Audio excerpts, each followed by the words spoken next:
मुझे लगता है प्यार अंधा नहीं होता, नफरत ज़्यादा अंधी होती है। जी, आप अगर एक्चुअली पार्टीशन फैमिलीज से जब बात करते हैं तो बहुत ज़्यादा साइलेंसेस की बात होती है। First generation they were displace people, they were out of place. उनको रिफ्यूजी कैंप्स में रहना पड़ा। कोई लोग चल कर आ रहे हैं, ट्रक्स में आ रहे हैं, ट्रेन्स में आ रहे हैं। मुझे यही इमेज ना थोड़ी चेंज करनी है ट्रॉमा की, because it's a very serious thing. लेकिन आजकल थोड़ा बजवर्ड सा भी बन गया है, राइट? जो कि पार्टीशन के पूरे नैरेटिव में वायलेंस, मैं नहीं बोलूँगी ओवर रिप्रेजेंटेड है, बट बहुत रिप्रेजेंटेड है। वो एक मेमोरी बन जाती है बहुत स्ट्रॉन्ग, और वो एक एसोसिएशन बन जाती है। लेकिन उसके आसपास क्या हो रहा है उसकी बात नहीं होती। एवरीडे लाइफ में क्या हुआ उसकी बात नहीं होती। आप जबान क्या बोलते हो उसकी बात नहीं होती। ये पूरा ख्याल की डेवलपमेंट लाजमी है, हर हाल में होना चाहिए, चाहे उसके लिए कितनी भी तबाही की जाए। आप आ गए एक जगह छोड़कर, आपने अपने परिवार के मेंबर्स खो दिए। जो रिप्रेस्ड इमोशंस होते हैं वो कोई ना कोई फॉर्म तो लेते हैं, चाहे साइलेंस का फॉर्म ले, चाहे अदरिंग का फॉर्म। अभी भी वो मेमोरीज कहीं ना कहीं होते हैं। एंड हमें भी कहा जाता है यहाँ शादी नहीं करनी है, वहाँ शादी नहीं करनी है। जनरली ना वो कारण कह नहीं पाते, it's more of a feeling. Trauma actually एक ऐसा वर्ड है ना, मैं अभी भी डील कर रही हूँ उससे, क्योंकि आजकल थोड़ा अब इतना मुस्कुरा के नाम ले रही हैं ट्रॉमा मुझे लग नहीं रहा है ट्रॉमा है। प्लीज थोड़ा सीरियस तो हो जाए।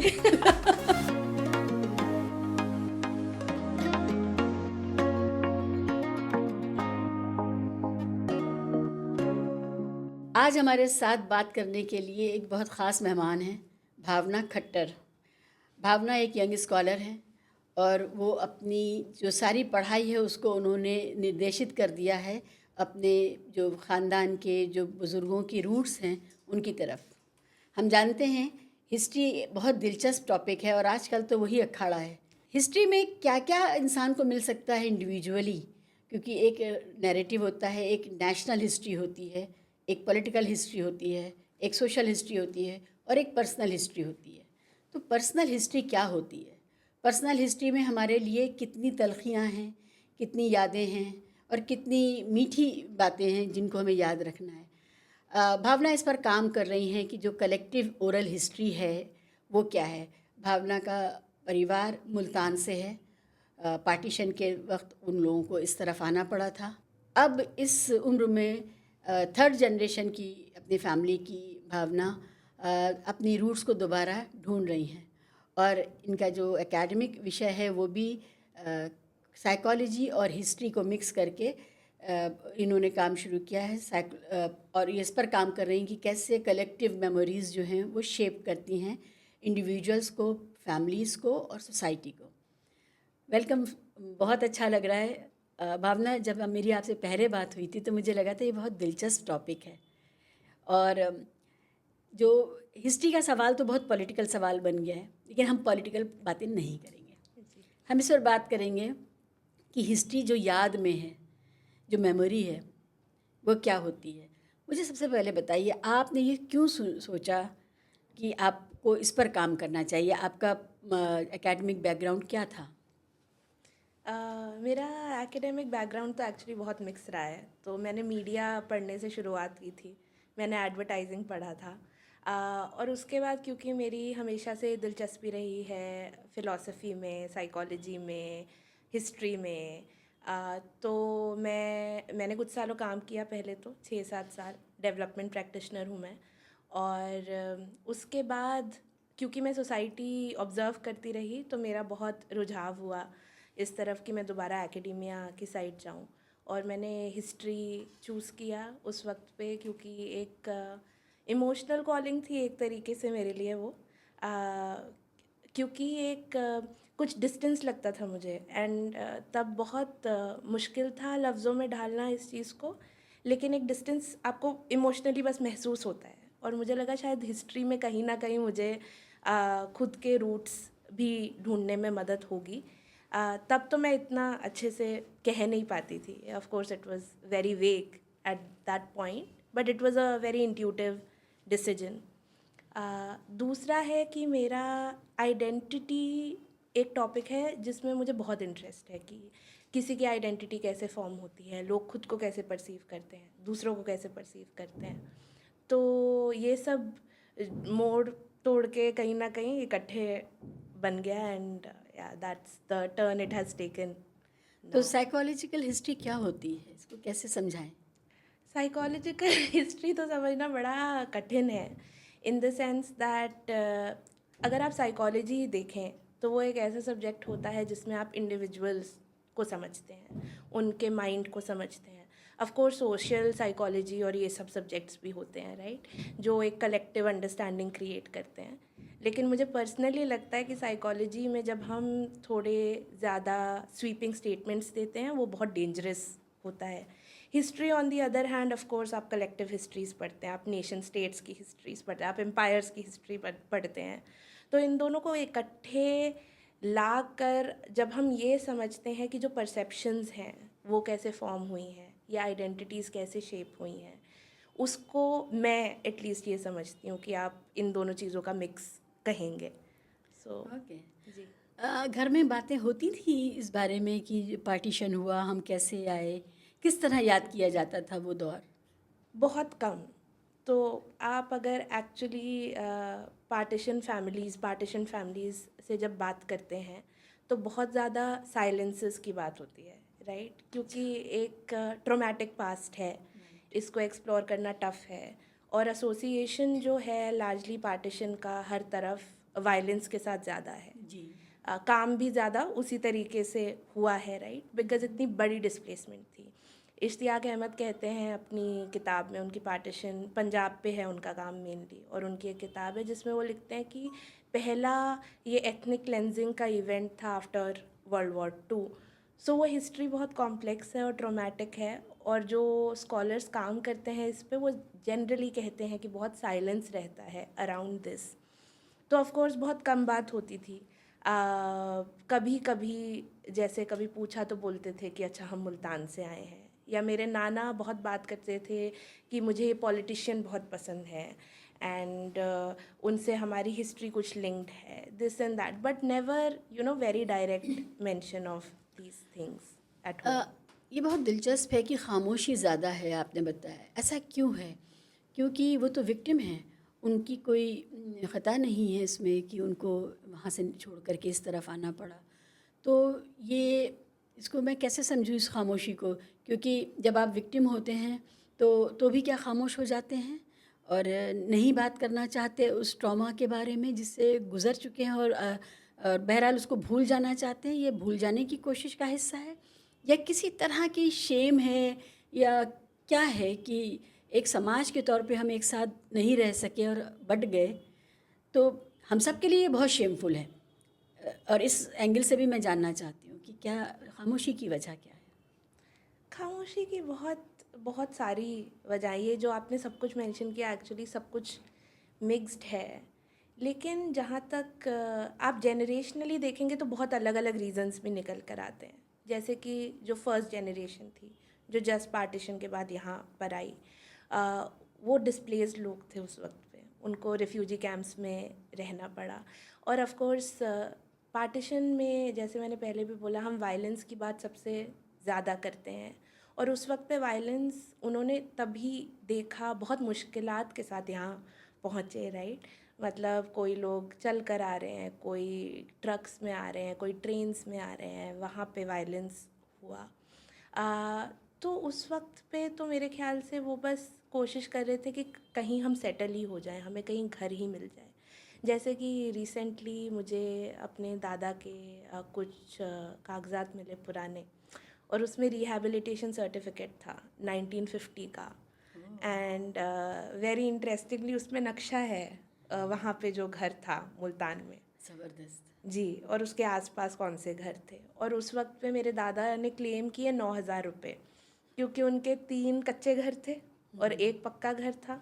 तो कुछ 1,000 कच्चे घर का और 6,000 पक्के घर के, और उनको मिला. तो मेरे ख्याल से फर्स्ट जनरेशन तो जो थी वो लार्जली सेटल ही होने की कोशिश करी थी. They were trying to find their place, they were displaced people, they were out of place, right. तो उनका तो उस वक्त वो एक्सपीरियंस था. जहाँ जब सेकंड जनरेशन तक आए तब वो लग गए कि अच्छा ठीक है, अब हम अपनी सोशल मोबिलाइजेशन कैसे करें, हम और कैसे अपने आप को मजबूत करें, हम कैसे यहाँ पे घर बनाएं, हम क्या काम करें. एंड उस वक्त पे दौर भी वहीं चल रहा था, राइट। ग्लोबलाइजेशन कहीं ना कहीं अभी आनी ही शुरू हुई थी, बिजनेसेस एक्सपैंड होने शुरू हुए थे, India was a newly independent nation. तो वो सब में सेकंड जनरेशन का चला गया। थर्ड जनरेशन तक आते आते क्योंकि ऑलरेडी एक कहीं ना कहीं ब्रेक आ जाता है हिस्ट्री में, तो वो चीज़ें इतनी पास ऑन नहीं होती हैं, आपको बहुत ढूंढना पड़ता है कल्चरली कि कहाँ पर हैं हम, क्या भाषा बोल रहे हैं हम, हमारे ट्रेडिशंस क्या हैं, हमारी शादियों में क्या होता है। तो जब आप बहुत नज़र जब डालेंगे उस पर तब आपको शायद कुछ हिंट्स मिलते हैं, बट ऐसे बहुत रीजंस होते हैं। एक उसमें से ट्रॉमा है, बट आई फील बहुत सारे सोशियोलॉजिकल फैक्टर्स भी इंक्लूडेड हैं। जनरेशनल ट्रॉमा की आप बात करती हैं। जनरेशनल ट्रॉमा क्या होता है और वो मैनिफेस्ट कैसे होता है? आपने कब महसूस किया कि ये कुछ अलग बात है हमारी फैमिली में? जी, ट्रॉमा एक्चुअली एक ऐसा वर्ड है ना, मैं अभी भी डील कर रही हूँ उससे, क्योंकि आजकल थोड़ा आप इतना मुस्कुरा के नाम ले रही हैं ट्रॉमा मुझे लग नहीं रहा है क्योंकि ट्रॉमा है, तो प्लीज़ थोड़ा सीरियस तो हो जाए। मुझे यही इमेज ना थोड़ी चेंज करनी है ट्रॉमा की, because it's a very serious thing of course, because it passes on from generations to generations. Affect करता है आपके रिश्ते कैसे हैं, आप कैसे बिहेव करते हैं डे टू डे लाइफ में। लेकिन आजकल थोड़ा बज़वर्ड सा भी बन गया है, राइट। जैसे ही ट्रॉमा बोलते हैं सबका सडनली इंटरेस्ट आ जाता है कि क्या है, कैसे है, क्यों होता है। We but are in the age of voyeurism also, तो even trauma is subject of जी, वॉयरिज्म। एब्सोल्युटली। तो वो हो गया है। तो मेरी थोड़ी कोशिश रहती है कि जब मैं ट्रॉमा पे बात करूं तो उसको थोड़ा लेयर्ड तरीके से करूं, और तभी मैं बोल रही हूँ कि पार्टीशन के पूरे नैरेटिव में वायलेंस, मैं नहीं बोलूँगी ओवर रिप्रेजेंटेड है, बट बहुत रिप्रेजेंटेड है ना। तो वो एक मेमोरी बन जाती है बहुत स्ट्रॉन्ग, और वो एक एसोसिएशन बन जाती है। लेकिन उसके आसपास क्या हो रहा है उसकी बात नहीं होती, एवरीडे लाइफ में क्या हुआ उसकी बात नहीं होती, आप खाना क्या खाते हो उसकी बात नहीं होती, आप ज़बान क्या बोलते हो उसकी बात नहीं होती भावना, है। जितने भी पार्टीशंस हुए हैं 19वीं सदी में ख़ासकर, वो बहुत ट्रॉमेटिक हैं, बहुत एब्सोल्युटली। वायलेंस ही उनको डिफ़ाइन करता है, इतना ज़्यादा वायलेंस वहाँ पर हुआ है। आपने यूगोस्लाविया का देखा, बोस्निया हर्जेगोविना का देखा है, और इसके अलावा भी बहुत सारे ऐसे जगहें हैं जो बहुत तकलीफ़ के साथ, और इसमें तलख़ी कितनी है ये बताइए कि फैमिली के बुज़ुर्ग जब बात करते थे तो वो कितनी तलख़ी थी, उनके अंदर कितनी कड़वाहट थी। वो उस बात को क्या वो दरगुज़र कर पाए, अपने पीछे छोड़ पाए, क्या रहा? ये इंटरेस्टिंग सवाल है। जैसे कि मैंने बोला, खामोशी बहुत होती है इन चीज़ों पे, क्योंकि इसको कहना बहुत मुश्किल है। आप क्या कहेंगे? आप आ गए एक जगह छोड़कर, आपने बहुत ऐसी चीज़ें देखी जो शायद अ, बहुत मुश्किल रही आपके लिए। आपने अपने परिवार के मेंबर्स खो दिए। मेरे नाना के भाई थे, they were you know butchered on the train, and तो ये सब हुआ। तो अब कैसे वो मैनिफेस्ट करता है, वो आपके बिहेवियर में so manifest. Difficult even to imagine, मतलब बहुत बहुत परेशानी वाली बातें हैं ये जी। कि आपके फैमिली मेम्बर्स के साथ ऐसा हुआ। जी, परेशानी वाली बातें हैं, एंड मुझे लगता है कि वक्त के साथ इनके साथ रेकनसाइल करना बहुत इम्पॉर्टेंट है, क्योंकि जो रिप्रेस्ड इमोशंस होते हैं वो कोई ना कोई फॉर्म तो लेते हैं ना। तो चाहे साइलेंस का फॉर्म ले, चाहे अदरिंग का फॉर्म ले, चाहे हेट्रेड का फॉर्म ले। तो इसलिए बहुत ज़रूरी होता है कि किसी ना किसी तरीके से इसको डाइसेक्ट करें, इसकी बात करें। कैसे मैनिफेस्ट करता है, ऑफ कोर्स एक तो जो मैंने बोला साइलेंस, दूसरा होता है कि एक अदरिंग फैक्टर बहुत स्ट्रॉन्ग हो जाता है, क्योंकि आप जान जो भी दो कम्युनिटीज़ इन्वॉल्व थे उस वक्त पे, अभी भी वो मेमोरीज़ कहीं ना कहीं होते हैं। एंड हमें भी कहा जाता है कि यहाँ करना, यहाँ शादी नहीं करनी है, वहाँ शादी नहीं करनी है। एंड मैंने कोशिश की है एक्चुअली कि मैं डायलॉग करूँ अपनी फैमिली में, और मैं समझने की कोशिश, बिकॉज मुझे उनका एक्सपीरियंस भी ना साइड नहीं, मुझे नहीं बोलना कि अरे आप कितने रिग्रेसिव हैं, राइट। तो मैंने उनसे पूछा कि अच्छा क्यों, लेकिन क्या कारण क्या है। और उन जनरली ना वो कारण कह नहीं पाते हैं, it's more of a feeling, okay. Right. Because कभी सी कुछ लोग होते हैं जो एक नैरेटिव अपने दिमाग में क्रिएट कर पाते हैं, जो बहुत रिफ्लेक्ट करते हैं, जो सोचते हैं और एक प्रॉपर डिस्कोर्स होता है अपनी फैमिली का उनके पास। और कुछ लोगों से जब मैं बात कर रही थी थर्ड जनरेशन में, कुछ थे जिन्होंने सोचा हुआ था, जिनके पास डायरीज थी and they have written about it, so they have a story when they are talking. But mostly जब आप बात करते हैं लोगों से, उनके पास एक बनी बनाई कहानी नहीं होती है। उन्होंने हमेशा बैठकर ना ये सोचा नहीं होता कि अच्छा मुझे क्यों इस कम्युनिटी से प्रॉब्लम है, राइट। तो जैसे मेरे फादर, मुझे याद है, और ये हमेशा ना मेमोरी, जब आप बात करते हैं तो सीरीज़ ऑफ कॉन्वर्सेशंस होती हैं। कभी ऐसे नहीं होता आप एक कॉन्वर्सेशन में बैठे और सारी बात बाहर आ गई। तो मेरे पापा तो आधा घंटा बात करते हैं और फिर वो बोलता है अच्छा बहुत हो गया, तुम पता नहीं क्या सोचते रहते हो, हमने तो ये कभी सोचा ही नहीं लाइफ में। एंड मतलब वो उनको तो first hand information hand over की गई थी, लेकिन वो ये कहते हैं कि हमने नहीं सोचा, और आप उसकी लेयर्स में जा रहे हैं, आप उस पर बात कर रहे हैं, विच मीन्स कि उनका रिकन्सिलिएशन प्रोसेस जो है वो ज़्यादा प्रोनाउंस्ड है। और वो शायद कारोबार में चले गए होंगे, और फिर दुनिया आगे बढ़ी, ज़िंदगी आगे बढ़ी, परिवार आगे बना, और वो उनको क्लोजर मिला। क्लोजर मिला या नहीं मिला वो तो पता नहीं, क्योंकि आपको मैं क्या वहीं लगता बोल रही है हूँ। उनसे बात करके? मुझे ये लगता है कि पिछले 1-1.5 साल में पापा और मैंने इस पे बहुत बात की है। अच्छा। बहुत, लाइक हर, अभी भी ना मेरे घर में बहुत मजाक होता है जब भी मैं उनसे मिलने जाती हूँ। तो पिछली बार मेरी मम्मा और बहन बाहर जा रहे थे और पापा ही रुकने वाले थे घर पे मेरे साथ। तो उन्होंने बोला अच्छा अब तुम अपना इंटरव्यू कर लो जो तुम करती रहती हो इनके साथ। तो वो एक बहुत अलग बॉन्ड बन गया। भावना बताइए, तलखी है क्या, कड़वाहट कितनी है? सी एक्टिवली हर किसी में नहीं होती है, ठीक है, पैसिवली होती है। जैसे मैं एग्जांपल दूँ तो मेरे पापा कई बार बोलते हैं कि मुझे ना वो आते थे यहाँ पे। सो मेरे पापा रेडियो बनाते थे, तो यहाँ पे आप कश्मीरी गेट में मार्केट है, जामा मस्जिद साइड मार्केट है, तो वो यहाँ बहुत आते थे। तो वो कहते हैं अभी भी कई बार, जब हमने एटलीस्ट जब कॉन्वर्सेशन स्टार्ट करी थी कुछ 1.5-2 साल पहले, तो वो कहते थे बहुत बार कि मुझे ना डर लगता है वहाँ जाने में। तो फिर मैं बोलती थी क्यों डर क्यों लगता है। एंड उनका एक सर्टेन परसेप्शन है ऑफ द कम्युनिटी, और बहुत लंबे वक्त तक उन्होंने खुद ये डॉट नहीं कनेक्ट किया था कि कहाँ से आ रहा है।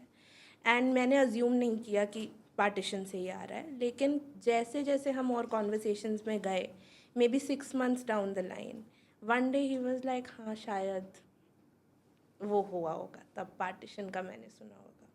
Because he had Sikh friends and he had friends from other communities. But this fear ना वो मुसलमान दोस्त बन पाए उनके? है, डिस्टेंस है, मुझे लगता है अभी बहुत स्टीरियोटाइप्स हैं ऑफ कोर्स। वो कोशिश करते हैं, वो धीरे धीरे रिफ्लेक्ट करते हैं इस चीज़ पर। ये बताइए कि जो हिंदुस्तान के मुसलमान हैं, दिल्ली के या कहीं के भी, नॉर्थ इंडिया के, जो हम एक जैसी ज़बान बोलते, एक जैसा खाना, एक जैसी जोग्राफ़ी, पहनना ओढ़ना, हमारा कल्चरल और जो हमारे फेस्टिवल्स हैं तकरीबन एक जैसे हैं। इन मुसलमानों की वजह से तो नहीं, मतलब पार्टीशन हुआ, ये तो पार्टीशन के मुखालिफ लोग थे, इनको नहीं चाहिए था अलग देश, और ये यहीं रहे। इनके साथ बड़ी तल्ख वो है, रिश्ता है, बड़ा तल्ख रिश्ता है लार्जर कम्युनिटी का, मेजॉरिटी कम्युनिटी का। इसका क्या वजह हो सकती है कि जो गए, जिन्होंने मांगा, जो चले गए? और देखिए दोनों तरफ ये कहानियाँ, जो वायलेंस की कहानियाँ, वहाँ पर भी मैं देखती हूँ, वहाँ के सीरियल्स में ख़ासकर, क्योंकि मैं पॉलिटिकल हिस्ट्री को तो कहीं की भी मैं थोड़ा I take it with the pinch of salt, क्योंकि सब ने जब नेशन बिल्डिंग का जो प्रोजेक्ट होता है वो बहुत कॉम्प्लेक्स होता है, उसमें कलेक्टिव याद, what is to be remembered and what is to be forgotten, that is a very political act. आप अपने म्यूज़ियम्स में क्या रखेंगे, कौन सी यादें सजाएंगे और कौन सी यादों को मिटाना चाहेंगे, ऑब्लिटरेट करना चाहेंगे। जेंडर स्टडीज़ में, दलित स्टडीज़ में हम लोग ये जानते हैं कि वुमेन कंट्रीब्यूशन म्यूज़ियम में नहीं दिखता है, दलित कंट्रीब्यूशन म्यूज़ियम्स में नहीं दिखता है। और इसी तरह से जिन लोगों को आप नापसंद करते हैं कलेक्टिवली, उनका कंट्रीब्यूशन भी म्यूज़ियम्स में नहीं दिखता है। तो museum is a place of formal memory, ठीक है। तो अब हम वहाँ से शुरू करते हैं कि जो लोगों को चाहिए था वो चले गए, वो भी शिकार हुए, इधर वाले भी शिकार हुए, दोनों तरफ के लोग शिकार हुए। अभी जो रिश्ता है देश में, ख़ासकर नॉर्थ इंडिया में, हिंदू मुसलमान का, वो रिश्ता कितना शेप करता है, लेता है पार्टीशन की जो हिस्ट्री है उससे और जो कलेक्टिव मेमोरी है हमारी। क्योंकि जो मैं जब मुस्लिम समाज से बातचीत करती हूँ तो वो कहते हैं हम तो हिंदुस्तान परस्त लोग हैं, हमें तो हिंदुस्तान में रहना था, हमें इस्लामी मुल्क नहीं चाहिए था, हमारे बाबा व अजदाद यहाँ दफन हैं, हम उनकी मिट्टी को छोड़ के नहीं जा सकते थे। और ये एक कंटिन्यूटी में है ये नैरेटिव, कहीं पर भी ये नहीं है कि हम भी चले जाते हैं। जैसे आजकल सोशल मीडिया का दौर है, हम बहुत सुनते हैं पाकिस्तान वाले लोग जब यहाँ पर लिंचिंग्स की घटनाएं होती हैं और वीडियोस पर होते हैं तो यूट्यूब पर कमेंट्स में मुझे दिखता है नीचे कि जिन्ना वॉज सो राइट, इस तरह की बातें, और अच्छा हुआ कि हम इधर आ गए। तो ये उनका नैरेटिव है, लेकिन यहाँ का हिंदुस्तानी तो ये इस तरह नहीं सोचता है ना, उसको एक पॉलिटिकल एब्रेशन की तरह देखते हैं यहाँ के लोग। तो ये बताइए कि ये जो रिश्ता है उस जनरेशन का जिसके वालदैन या जिसके बुज़ुर्ग परेशान हाल हिंदुस्तान आए थे, क्या वो मुसलमानों को ट्रस्ट कर पाएगी जो भारत के मुसलमान हैं? कभी ऐसा होगा या हुआ है? ये हुआ है एक्चुअली। यही बहुत इंटरेस्टिंग बिट है राइट, कि कहाँ पे एक फॉर्मल हिस्ट्री आपकी ऑटोबायोग्राफिकल स्पेस ले लेती है। और पार्टीशन नैरेटिव्स में ये एक बहुत बड़ी बात है, क्योंकि एक ऑटोबायोग्राफिकल गैप है। तो एक्चुअली अगर आप फर्स्ट जनरेशन के अकाउंट्स पढ़ेंगे, और बहुत अकाउंट्स हैं अब तो, मेरे खुद के जो कॉन्वर्सेशंस हुए उनमें उनके एक्सपीरियंसेस ज़्यादा कॉम्प्लेक्स हैं। क्योंकि उन्होंने खुद वो चीज़ एक्सपीरियंस की, वो सेकेंड हैंड नैरेटिव नहीं था। और कुछ उनके दोस्त थे जो यहाँ तक उन्हें छोड़ कर गए। मेरे खुद के एक रिश्तेदार हैं, उन्होंने शेयर करी अपने फादर की स्टोरी, एंड उनको एक मुस्लिम उनके दोस्त थे वहाँ पे, वो अपने ट्रक में उनको छोड़ कर गए बॉर्डर तक, महफूज कर उन्होंने रखा उनको कि आपको नुकसान ना हो जाए। जी।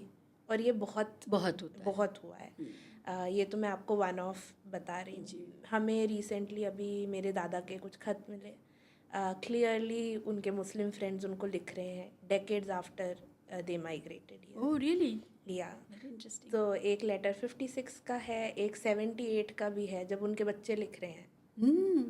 तो मतलब नेक्स्ट जनरेशन लिख रही है। तो ऐसा नहीं है कि ये एक straight forward black and white hatred है या लव है, या ऐसा नहीं है। फर्स्ट जनरेशन के अकाउंट्स जब भी आप देखते हैं, उनकी बातें सुनते हैं, वो अभी भी वापस जाना, अभी भी बहुत लोग कहते हैं कि हमें अपने दोस्तों की याद आती है। उनके दिमाग में ये नहीं है कि ये मुस्लिम है या ये हिंदू है राइट।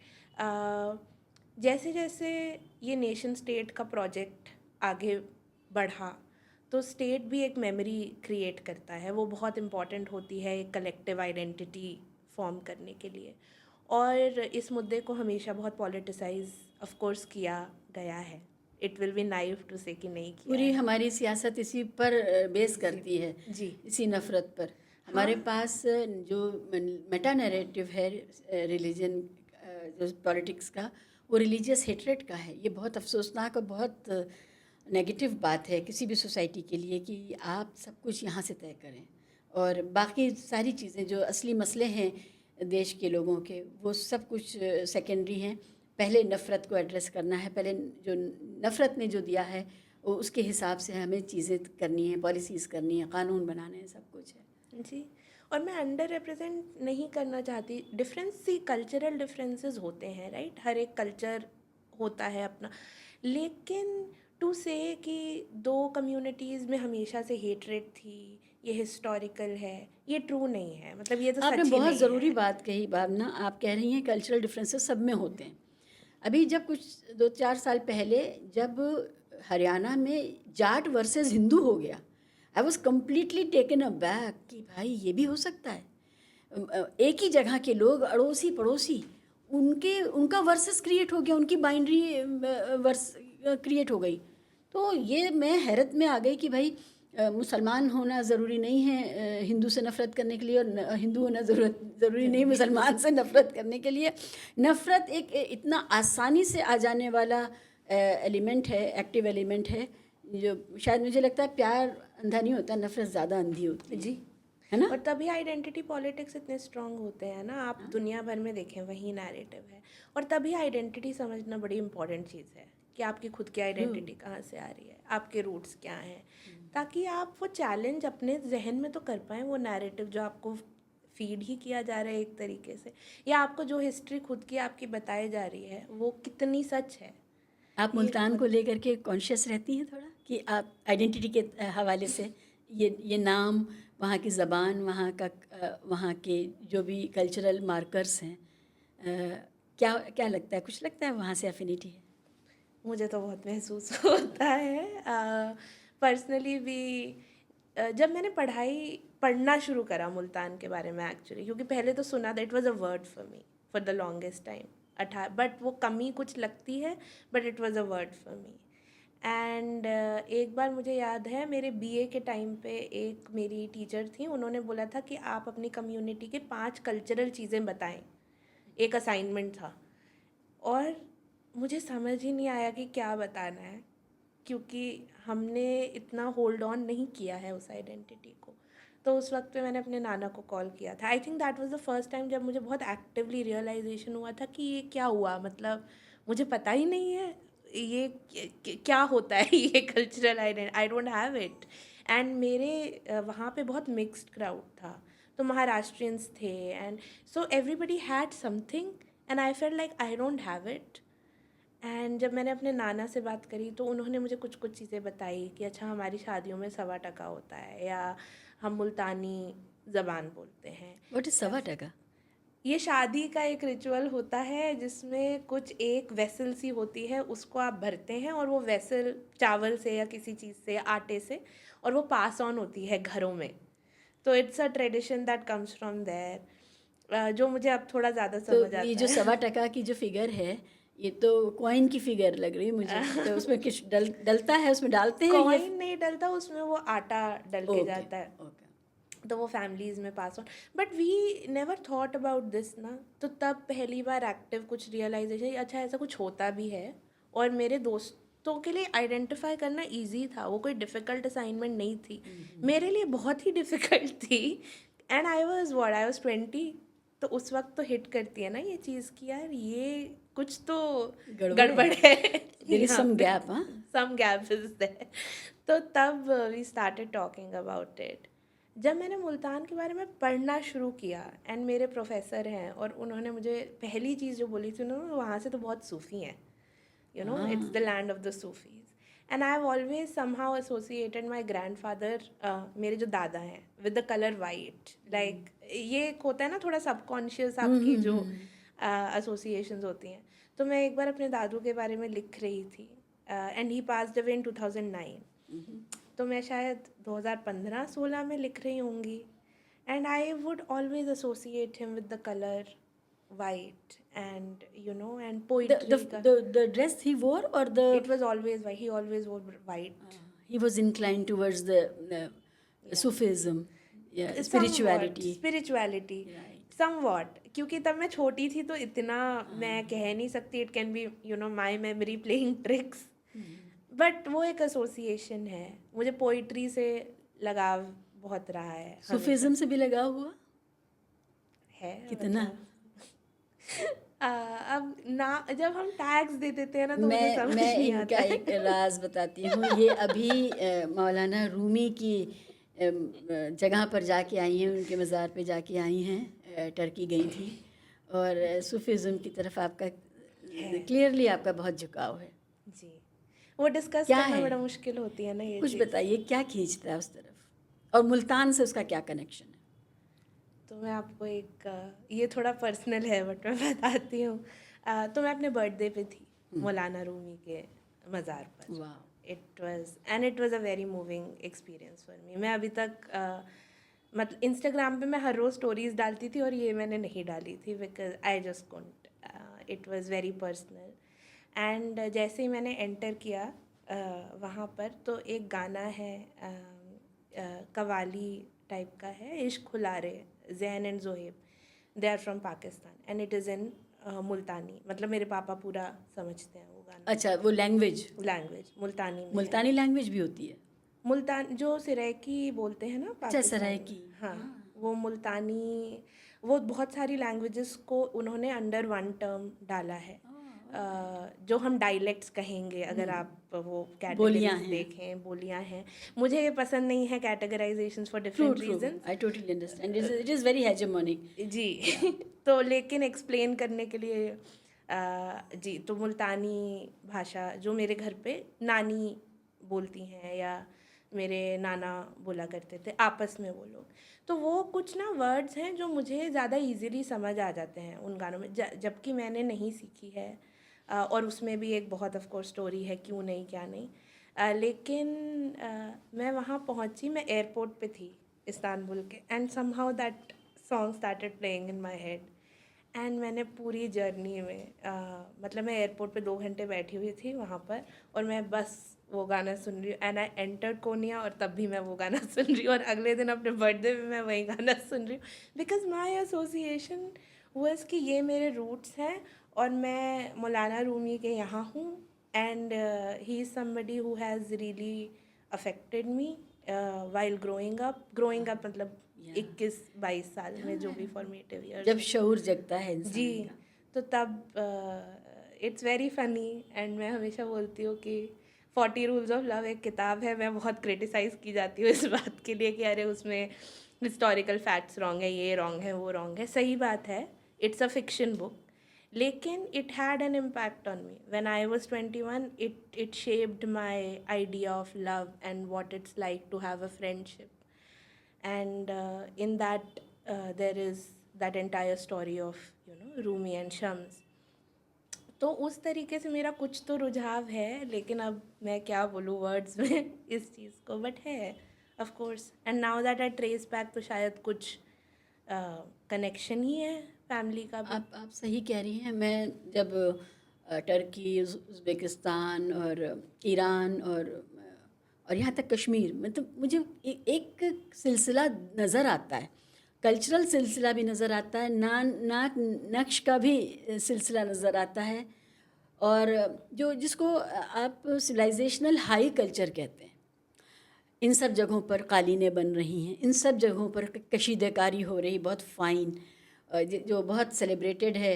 आप कश्मीर का काम देखिए, और कश्मीर में जो कालीन बन रहे हैं, और फिर टर्की आप जाते हैं, टर्की में भी वो कालीन बन रहे हैं उसी तरह के, और उसमें जो डिज़ाइंस में भी जो कंटिन्यूटी है वो भी बहुत दिलचस्प है कि हम बहुत बड़े कल्चरल सरमाए के सिलसिले से जुड़े हुए हैं हम भारत के लोग। और ये जो एडमिनिस्ट्रेटिव पॉलिटिकल बाइफर्केशंस हैं जिनको हम लोग बॉर्डर कहते हैं, उनके साथ इतना ऑब्सेशन हमें थोड़ा हमारी रिचनेस को कम कर देता है। बहुत है ना? आप खाना देखें ना, मतलब हाँ, खाना। क्लोज लुक एट द जो हमारे पास स्पाइसेस होती हैं। जी। मैं अभी टर्की से भी, मैं अपनी मेरी एक दोस्त है, उसको कुकिंग का बहुत शौक है और मुझे भी थोड़ा बहुत शौक है, तो मैं हम दोनों के लिए वो स्पाइसेस का एक बॉक्स है वो लेकर आई थी। एंड आप बहुत सारे एक्चुअली देख सकते हैं कि सिमिलैरिटीज़ हैं और अफेक्ट हुआ है, इवन थिंग्स लाइक फूड और म्यूज़िक और जो हमारे मुहावरे होते हैं, या जस्ट जो आप छोटी छोटी चीज़ें एवरीडे लाइफ में करते हैं, वो कितनी कनेक्टेड हैं। एंड नेशन स्टेट एक अलग हिस्ट्री है, उसका एक अलग पर्पस है। मुझे याद आ रहा है, जब मैं पहली बार ईरान गई थी और खाने वगैरह सामने आते थे, तो मैं उनसे पूछती थी कि ये क्या है, तो वो सब्ज़ कौरमा कहते थे, और मैं उसको सब्ज़ी का जो एक प्रिपरेशन होता है जिसको हम लोग सब्ज़ी कहते हैं, वो उस तरह खाते थे। और जैसे वो नून कहते थे, हम नान कहते हैं रोटी को, वो हम चावल को चावल कहेंगे, वो लोग पिलाफ कहते हैं। तो मैंने लिखा भी था कि वो फ़ारसी में खिलाते रहे, मैं उर्दू में खाती रही। सही बात है। हाँ, तो वो सारी चीज़ें थी वहाँ पर, वो नाम और सब। अब एक बार और कहीं किसी दूसरे मुल्क में थे, यूरोप में थे, तो उस दिन मैंने शलवार पहनी हुई थी, तो उन्होंने मुझसे पूछा कि इन्हें आके मुझसे पूछा कि टर्की से हैं आप, क्योंकि शलवार इज़ फ्रॉम टर्की, है ना? और हम लोग बहुत आराम से पहनते हैं। तो ये जो हमारा एक कंटिन्यूटी है, जो एक दूसरे को हमने एनरिच किया है, और उसी तरह से भारत से इंडियन फ़िलासफ़ी ने बहुत अरब को, सेंट्रल एशिया को बहुत अफेक्ट किया है।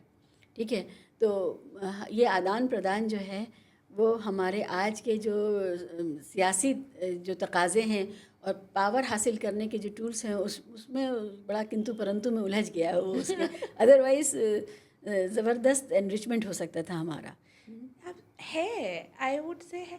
आप ज़बान देखें, वो एक दूसरा एग्जाम्पल है। जो मैं लेटर्स की बात कर रही थी, उसमें एक्चुअली अभी तो ये मैं समझने की कोशिश कर रही हूँ, लेकिन लेटर्स में जो आई थिंक फर्स्ट लेटर है, उसमें बड़ा मिक्स लैंग्वेज है। तो लिखी उर्दू में हुई है, मतलब स्क्रिप्ट है ना, और इसमें कुछ कुछ पंजाबी वर्ड्स आ रहे हैं। और मेरे एक कश्मीरी दोस्त पढ़ रहे थे उसको, और उन्होंने बोला कि इसमें कुछ कुछ वर्ड्स हैं वो इतने क्लोज हैं पर्शियन के, क्योंकि उसमें लिखा हुआ है कहीं ना कहीं मेरे बरादर नंदलाल, मेरे दादा का नाम नंदलाल था, तो so which is you know Persian.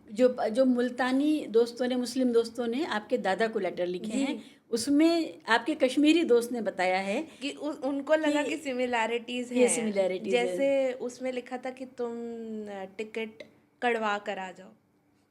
तो 2 of my Kashmiri friends said कि हम भी बोलते हैं ऐसे कि कड़वा लो, ये कड़वा लो जी। तो है, और लैंग्वेज इतनी कभी बाइफरकेटेड नहीं थी ना। वो तो आप, ये तो हम ये बहुत मॉडर्न चीज़ है, फिनोमेना दिस है, kind of yes, bifurcation, language politics. जी। ऐसा था नहीं, ठीक है, इतना मतलब मिक्स था बहुत ही। और जब हमने ये सर्वे वगैरह करने शुरू करे, दैट्स व्हेन हमने बोला कि नहीं, इसकी ये कैटेगरी है और इसकी ये कैटेगरी है और इसकी डिक्शन ऐसी है, उसकी, विच इज़ ओके। लिंग्विस्टिक्स पढ़ना कोई ख़राब बात नहीं है, लेकिन वी नीड टू एडमिट कि ऐसा हम जो हमारे प्रेजेंट के परसेप्शंस हैं वो हम पास्ट पर इम्पोज नहीं कर सकते हैं लैंग्वेजेस वगैरह की। And this is a nation state project. Language को एक नेशन, एक बाइंडिंग फोर्स बनाना नेशन स्टेट का प्रोजेक्ट है। ये इंसान लोगों ने नहीं किया था। तो Hindi for example became a very big thing, Urdu in Pakistan became a very big thing. Saraiki उन्होंने वो मूवमेंट ही इसलिए शुरू करी कि उर्दू का इंपीरियलिज्म था जी। तो ये हमें ये कॉम्प्लेक्सिटी समझनी चाहिए। वी शुड ये कितना दिलचस्प है कि पाकिस्तान में उर्दू का इंपीरियलिज्म था, और जिसकी वजह से अब बांग्लादेश अलग हो गया सिर्फ ज़बान के मसले पर। कोई मज़हब और रिलीजन उनको सीमेंट नहीं कर सका, और उन्होंने कहा नहीं, हम जा रहे हैं। और ये उर्दू इंपीरियलिज्म के साथ साथ भारत में हिंदी इंपीरियलिज्म था, जिसने हमारी बहुत सारी राजस्थानी, मध्य प्रदेश की और बिहार की, उत्तर प्रदेश की बहुत सारी ज़बानों को, जो बहुत उन्नत ज़बानें थीं, विकसित ज़बानें थीं, उनको बस बोली कह दिया। और हिंदी का एक बड़ा पहलवान खड़ा किया गया सरकारी पैसे से, सरकारी एफर्ट्स से। और हमारी बहुत लाइक बिहार की भी अगर आप देखें जो ज़बानें हैं, तो वहाँ पर मुझे याद आ रहा है एक अपने शुरुआती इंटरव्यू में रवीश कुमार ने कहा था कि मैं अगर अपने गांव में हिंदी बोलता हूँ तो मुझे डांट पड़ जाती थी कि ज़्यादा अंग्रेज़ी मत झाड़ो जी। तो ये हिंदी उतनी एलियन थी उनके लिए, एब्सोल्युटली, है ना। तो हमारी बोलियों को लेकर के बहुत रवैया जो है वो बहुत इज्जत वाला नहीं रहा, ये अफसोस है। इज्जत वाला नहीं रहा। और एक सिटीज़न कि मैं यहाँ का सिटीज़न हूँ, ये प्रूव करने के लिए बहुत सारी कम्युनिटीज़ ने खुद पर ये प्रोजेक्ट लिया। जैसे कि आप राजस्थान देखेंगे तो वहाँ पे मारवाड़ी कम्युनिटी ने गीता प्रेस स्टार्ट किया था, अभी भी वो बहुत इम्पॉर्टेंट प्लेयर्स हैं। ऐसे हो गया ऑफ कोर्स नेशन वाइज। मेरी नानी एक्चुअली, जब मैं उनसे बात कर रही थी इस बारे में, उन्होंने मुझे बोला कि घर पर हम लोग पहले मुल्तानी बोलते थे ज़्यादा। अच्छा। जब तुम्हारी मम्मी पहली बार स्कूल गई, तो जब जैसे मम्मी थोड़ी बड़ी हुई, उन्होंने आकर बोला कि ये आप क्या बोलते हो, ये मैं वहाँ पे स्कूल में नहीं बोल सकती हूँ, एंड मुझे शर्म, you know there is a shame, peer pressure है, शेम एसोसिएटेड है, क्योंकि आपकी वो ज़बानें स्कूल में तो नहीं पढ़ाई जाती, right. Hindi and English became the big thing. तो मेरी नानी ने बोला कि हमारे यहाँ तब ये भाषा, ये बोलना कम हुआ जब तुम्हारी मम्मी स्कूल जाना स्टार्ट हुई। और ये अक्रॉस है, ये कोई मेरी सिर्फ फैमिली का नहीं है ये इंसिडेंट। ये तो अभी भी हो रहा है। जब हिंदुस्तानी लोग यूके, यूएसए और कनाडा जा रहे हैं तो उनके बच्चे भी आके कहते हैं कि ये ज़बान, हम आपकी ज़बान नहीं बोलेंगे, अंग्रेज़ी बोलेंगे। वो जो कॉलोनाइजेशन जो हमारा हुआ है, इन दैट सेंस ग्लोबलाइजेशन के बाद इंग्लिश बिकेम इम्पॉर्टेंट. हमारे पेरेंट्स ने हमको तो बोला तुम हिंदी भी मत सीखो, तुम अंग्रेज़ी सीखो.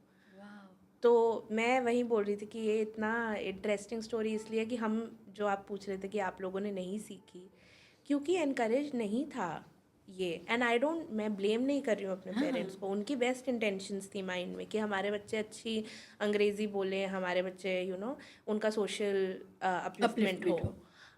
लेकिन वो शेम है उस भाषा के साथ कि ये हम बोलेंगे तो हम बैकवर्ड लगेंगे, इनको इंग्लिश आनी चाहिए. मेरे फादर इंग्लिश नहीं बोल पाते हैं और उनको शेम महसूस होती है, विच इज़ और आप कैसे कॉलोनाइज करते ये हो. सही है कि हमारे बुज़ुर्ग बहुत काबिल, बहुत पढ़े लिखे, लेकिन सिर्फ इसलिए कि वो अंग्रेज़ी नहीं बोल सकते और ख़ुद को जो उनके गहरे विचार हैं, जो जो उनका कंट्रीब्यूशन हो सकता था, उन विचारों को वो अंग्रेज़ी में नहीं ला सकते, इसलिए बहुत बड़ा हमारा सरमाया सामने आ ही नहीं पाया.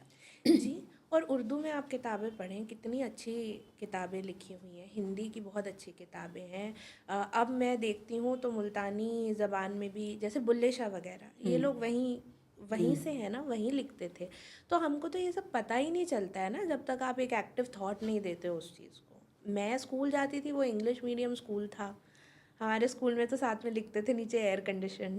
तो it was like a social thing कि अच्छा. बट और तब बहुत अच्छा लगता था.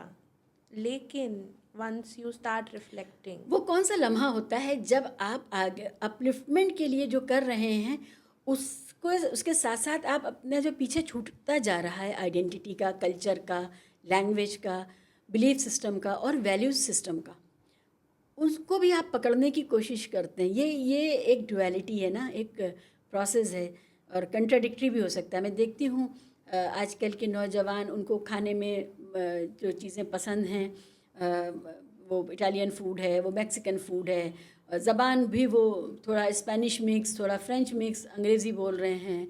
कपड़े भी उनके जो बड़े बड़े ब्रांड्स हैं, वो जापानीज़ ब्रांड भी हैं, वो बाहर के सारे ब्रांड्स हैं. इतना कल्चरली मिक्सिंग हो रही है. ऐसे में भारत के अंदर जो आइडेंटिटी पॉलिटिक्स है वो बहुत मिसप्लेस्ड लगती है, लेकिन है वो. कैसे, मतलब ज़बान भी वो अपनी नहीं बोल रही. इन नौजवानों को भारतीयता का, राष्ट्रीयता का क्या प्रोजेक्ट है इनके सामने? है कुछ ऐसा? आपको क्या लगता है? You are young enough and reflective enough, इसलिए मैं आपसे बात कर रही हूँ इस बारे में. मुझे लगता है जितनी आपकी अपरूटेडनेस होती है ना, उतनी ही आप इन नैरेटिव्स को बाय करते हैं. अपरूटेडनेस की वजह से. हाँ, क्योंकि इंटरनल तो कोई आप रूटेड नहीं है किसी भी चीज़ में, और इतना वो डिस्प्लेसमेंट का फीलिंग होता है, कहीं ना कहीं तो वो चैनल करना है. भावना, कोई कॉम्प्लेक्स भी होता है कि जो हमारा कल्चर था वो हाई कल्चर नहीं था, या वो तरक्की की तरफ, डेवलपमेंट की तरफ ले जाने वाला कल्चर नहीं था. और डेवलपमेंट के जितने भी मार्कर्स हैं, टेक्नोलॉजी हो या दूसरी चीज़ें, वो सब हमें बाहर से मिल रही हैं. हम उनके जैसा होने के लिए होने में शान समझते हैं. तो क्या कोई इन्फीरियरिटी कॉम्प्लेक्स भी है? ये तो वर्ल्ड ओवर फिनोमेना है ना. कॉलोनाइज्ड रहे, बहुत ग्लोबल साउथ बोलते हैं हम लोग. खैर कुछ फेमिनिस्ट ऑर्गेनाइजेशन इनको मेजॉरिटी नेशंस बोलते हैं, which is what I would go for. But the thing is कि वहीं तो कॉम्प्लेक्स है ना जो हम पोस्ट कॉलोनी बोलते हैं. क्या है पोस्ट कॉलोनी?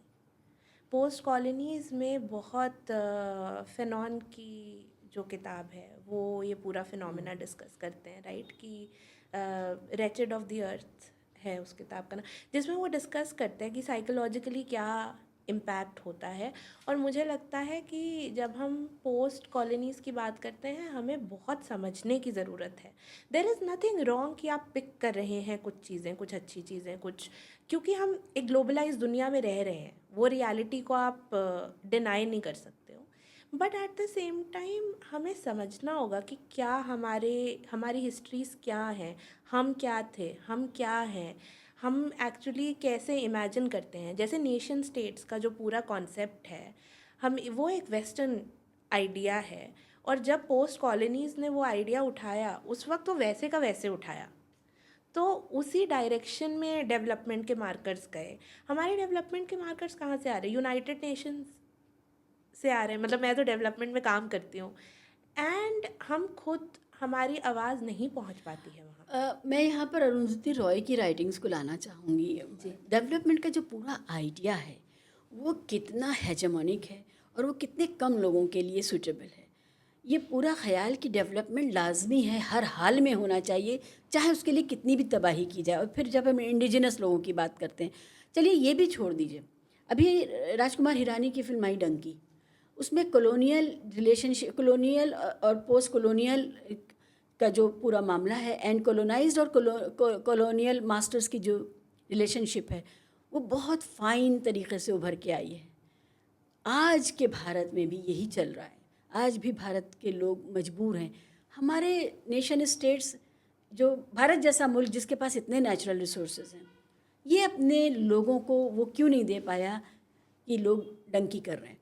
तो ये जो सवाल है, हमारा फेल्योर का जो सवाल है, एडमिनिस्ट्रेटिव फेल्योर का, पॉलिटिकल फेल्योर का, मुझे लगता है ये ओवर आर्चिंग सवाल है और इसके अंदर ही सब कुछ पक रहा है। जब परफॉर्मेंस नहीं हो रही है कहीं पर, तभी हो रहा है। जैसे हम किसी उत्तर भारत में बिहार के लोग जब आए और एक बिहारी कह करके उनको एक डेरोगेटरी सेंस में संबोधित किया गया, बिहार के पॉलिटिकल क्लास की नॉन परफॉर्मेंस का भी तो हिस्सा है ना वो। मुझे लगता है हमारे युवा, हमारे लोग अपने नेताओं से सवाल ही नहीं कर रहे हैं अभी तक।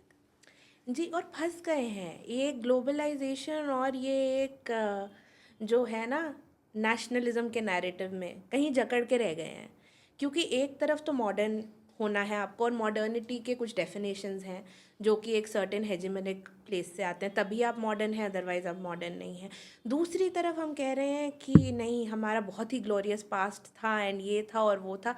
तो इट इज़, वो थोड़ा ना कुछ मिक्स सा हो गया है, और खुद की आइडेंटिटी कहीं ना कहीं लूज़ हो गई है कि मैं कौन हूँ, मुझे क्या पसंद है, मेरे क्या विचार हैं, मुझे कुछ क्रिटिक करना है कि नहीं करना है, वो हो ही नहीं पा रहा है। ये दोनों ना कुछ अजीब सा इम्बैलेंस बन गया है दोनों चीज़ों से। जी। सो एंड वो इन्फीरियोरिटी कॉम्प्लेक्स ही है ना कहीं कि ना तो ये पकड़ पा रहे हैं ना तो वो पकड़ पा रहे हैं, दोनों बस फंस के रह गए यंग लोग। बहुत बड़ा ट्रांजिशन फेज़ है। हाँ। मतलब कई जनरेशन्स में ये रन कर रहा है। बिल्कुल करें। और यहाँ बहुत फैक्टर्स है ना, क्लास है, कास्ट है, जेंडर है। तो आपकी फैमिली में कास्ट होती थी? मुल्तान का जो साइड है उसमें क्या कास्ट जैसी कोई चीज़ थी? है ऑफ कॉन्शियसनेस है? कोर्स है। कॉन्शियसनेस नहीं है, कॉन्शियसनेस जब शादी करनी होती है तब आती है निकल के, जैसे कि कास्ट का जो मामला है। बट है ऑफ कोर्स, क्योंकि हिंदूज के तो गोत्र होते हैं, एंड हरिद्वार में वो रिकॉर्ड्स होते हैं पूरे, तो you can find it. And जब शादी करते हैं तब ये एक मेजर इशू बन जाता है in families. Other than that, जैसे कि लोग बोलते हैं ओहो अब कास्ट एग्जिस्ट नहीं करता एंड व्हाटएवर करता, अर्बन स्पेसेस में जैसे कास्ट रिफ्लेक्ट करता है वैसे तो करता ही है। कास्ट कहीं नहीं गई है। ये तो पता नहीं, बहुत नाइवेटे है कहना कि कास्ट चली गई है, बिल्कुल वैसे है, कहाँ गई है। ये बहुत दिलचस्प है। कानून बने हैं कि हिंदू लड़कियां मुसलमान से शादी ना करें एंड ऑल दैट। लव जिहाद का भी मामला चल रहा है। तो मुझे कई बार लगता है कि मैं तो बहुत प्रमोट करती हूँ कि सब समाजों की लड़कियाँ अपने लिए बेस्ट आदमी चुनें, बजाय इसके कि अपने धर्म और अपनी जाति का एक अब्यूज़िव आदमी चुनें। इससे अच्छा है कि एक अच्छा इंसान चुनें अपने लिए, और वो जब कहीं से भी आता हो, वो देश में हो, विदेश में हो, कहीं भी हो, क्योंकि सब कुछ ग्लोबल है। तो ये तो बात सही है कि कास्ट जो है वो हमारा पीछा नहीं छोड़ रही है। लेकिन कास्ट के साथ साथ एक ट्राइबल आइडेंटिटी भी है, जो हरियाणा और जो उस साइड का की दुनिया है, ख़ासकर सरहद के उस पार की, वहाँ ट्राइबल आइडेंटिटीज़ भी। तो आपके यहाँ क्या था इस तरह का कुछ? ट्राइबल आइडेंटिटी भी थी? जैसे हम पेशावर के लोग, पठान लोग और ये सब, हम देखते हैं कि राज कपूर अपने को पठान कहते थे क्योंकि वो वहाँ से आते थे, पेशावर से आते थे। सॉरी, पृथ्वीराज कपूर अपने को पठान कहते थे। तो पठान होना ये हिंदू मुसलमान होने से ऊपर की बात है, वो ट्राइब है, वो इलाका है जहाँ से वो आते हैं, बिरादरी बोलते हैं बिरादरी है ना। जी। हाँ, तो वो है। तो वैसे ट्राइबल एफिलिएशंस हैं आपके यहाँ अभी? सो बिरादरी का कॉन्सेप्ट तो हिस्टोरिकली ऑफ कोर्स एग्जिस्ट किया ही है, लेकिन मुल्तान से जो ज़्यादा माइग्रेशन हुआ वो अर्बन सेंटर से हुआ। तो अर्बन से, और मुल्तान हमेशा एक बहुत इम्पॉर्टेंट ट्रेडिंग Yes. सेंटर रहा है, तो उस हिसाब से ऑफ कोर्स वहाँ पे बहुत मिक्स हो गए थे। लेकिन बिरादरी का कॉन्सेप्ट हमेशा स्ट्रॉन्ग रहता है, लेकिन पार्टीशन फैमिलीज़ में वो पता नहीं कितना सस्टेन हो पाया। ऑफ कोर्स जो कम्युनिटीज़ यहाँ पर आकर बसीं, तो वो अपने ही इलाके में बसीं, और वो वहीं लोग थे जो आपस में एक दूसरे को जानते थे, या फिर पंजाबियों के साथ आ गए, है ना। तो वो भाषा भी मिक्स हो गई, कल्चर भी मिक्स हो गया, तो उतना शायद स्ट्रांगली रिटेन नहीं किया यहाँ आने के बाद। But of course historical roots तो हैं ही। बिरादरी was one of the very big things. Coming back to this trauma thing, ये जो इंटरजनरेशनल ट्रॉमा है, ये इसको, इस साइकिल को कैसे रोका जाए? अब जैसे आज जो हम ट्रॉमा जनरेट कर रहे हैं वो भी आइडेंटिटी बेस्ड है अगेन।